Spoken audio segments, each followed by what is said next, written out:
Hello friend जय जगन्नाथ मुझे welcome to my mini blog चलते आज आम रोज देखा माने गाँव में लक्ष्मी बस रे केमती भिड़ हुए। मुझे फास्ट आसली टिकेट तो कटा हो अधा बेला टिकेट कटा हो अधा बेला टिकेट भी कटा जाऊनी कमी कौन हो मुझे जानी तो मुझे कहीं कहबी तो अधा बेला टिकेट दिखते अधा बेला टिकेट भी दिखती खाली एमती पैसा नहीं जाते तो 5 टଙ୍କା देखो कॉलेज छुआ तो एमती ठिया भी जाऊँच बहुत भिड़ हो गाँव बस तो 5 टଙ୍କା जाऊँच कि एमती नॉर्मल समस्त सुविधा जाता मुझे जानी तो देखो केते भिड़ एमती ठेला पेला आज तो कम भिड़ थे 8 भिड़ हुए एमती गोटे बस में 200-300 लोग पूरा जाम होकर पड़े जाते तो आपण मैंने लक्ष्मी बस जाना सहीटा देखो ये मो सान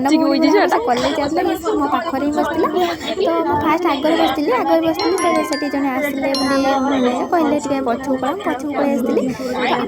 भिडियो भल लगे लक्ष्मी बस भ्यू भल लगे तो लाइक करें कमेंट करें सब्सक्राइब करके जाते।